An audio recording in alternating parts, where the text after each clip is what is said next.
In the summer of 2010, a Democratic congressman named Bruce Braley was running for re-election in the great state of Iowa. Bruce Braley was a two-term congressman. He'd won his previous race by a whopping 29-point margin. But then, Congressman Braley started seeing ads like this one run in his home district in Iowa. For centuries, Muslims built mosques where they won military victories. Now they want to build a mosque at Ground Zero, where Islamic terrorists killed 3,000 Americans. It's like the Japanese building at Pearl Harbor. The Muslim cleric building the mosque believes America was partly responsible for 9/11 and is raising millions overseas from secret donors. But incredibly, Bruce Braley supports building a mosque at Ground Zero. Tell Braley what you think. Remember the Ground Zero mosque nonsense? Remember all that? The Ground Zero mosque nonsense controversy was a media sensation in the summer of 2010, even though the building in question was neither a mosque nor was it located at Ground Zero. But that summer, Democratic Congressman Braley, campaigning for re-election all the way out in Iowa, was being bombarded with TV ads like that on that entirely made-up issue, as if it was a real issue and as if he had anything to do with it, which he did not. It is the kind of thing a candidate might want to fight back against if he had any idea who it was who was fighting him that way. As you can see at the bottom of the screen there, the ads were being paid for by something called the American Future Fund.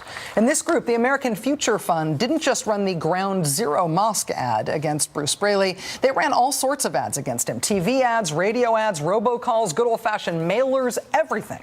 Millions of dollars in ads and attacks spent in his Iowa district against Bruce Braley by this group. Even though he had won his previous race by 29 points, Congressman Braley only narrowly survived this assault in 2010. He had won by 29 points before. In this same district, he barely squeaked by with 2% this time around. So who did that to Congressman Bruce Braley and why? Who was bankrolling that huge effort against him? Who was putting up the money to run TV ads and radio ads and robocalls against him? Where did all that money come from? Largely, it came from here. A P.O. box located in the lonely Boulder Hills post office on the outer edge of Phoenix, Arizona. The American Future Fund, it turns out, which paid for that spending blitz against Congressman Bruce Braley, got a majority of its funding that year from a pretty much unknown pop-up organization called the Center to Protect Patient Rights. Have you already forgotten the name now that I just said it? Don't worry, you're supposed to. And don't bother trying to Google that name either. They do not have a website. In fact, they don't seem to have much of anything. When you try to figure out what this Center to Protect Patient Rights is, who they are, what their agenda is, pretty much all you can come up with is this. P.O. Box 72465, Phoenix, Arizona 85050. This grassrootsy sounding group that's funding millions of dollars of campaign ads, not just in Iowa, but against Democrats around the country. It's actually just a tiny mailbox located inside of this desert post office in Phoenix. That's it. Where does a post office box get tens of millions of dollars to spend? The LA Times wrote about this P.O. Box invisible group, this Center to Protect Patient Rights. Today, they wrote that that lonely post office box managed to shell out $55 million to conservative groups across the country in 2010. $55 million! Funding ads like that one that they aired against Democratic Congressman Bruce Braley in Iowa. Beyond that P.O. box, though, nothing much is known about the group. They're supposedly run by a Phoenix-based Republican consultant who is a key operative in the Koch brothers' political activities. But in terms of where they got their $55 million to spend on that election, who knows? According to the Center for Responsive Politics, the donors to this P.O. box in Phoenix, that's supposedly an organization, quote, are almost entirely unknown. Such tax-exempt organizations must detail the groups to whom they gave grants, but not the sources of their funds. So, ta-da.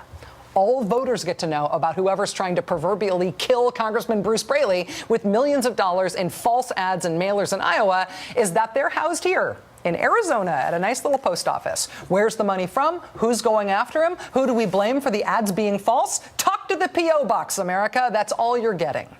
Thanks to the conservative majority on the United States Supreme Court, this is the American political system now. Unlimited and untraceable money.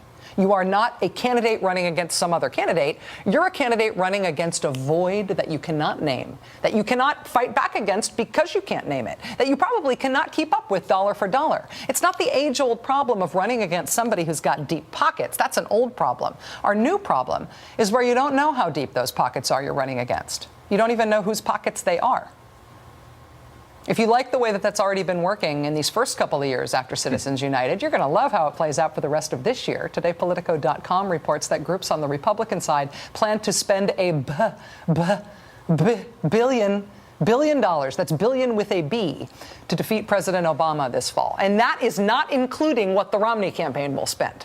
$1 billion is an impossibly large number to wrap your mind around in politics. But here's some perspective. Karl Rove's groups alone are planning to spend nearly as much money this year as the entire John McCain campaign did last time around. The Koch brothers, the only link that we've got to that P.O. box in Phoenix, they're planning to spend even more than what the John McCain campaign spent in its entirety. Koch brothers are planning on spending $400 million from them alone, more than the whole John McCain campaign spent in 2008. How do outside groups on the Democratic side plan to compete with that? At least for now, they don't. One labor leader telling Politico.com for their story today, quote, "We're not making any attempt to match American Crossroads or any of those groups with TV ads. Progressives can't match all the money going into the system right now."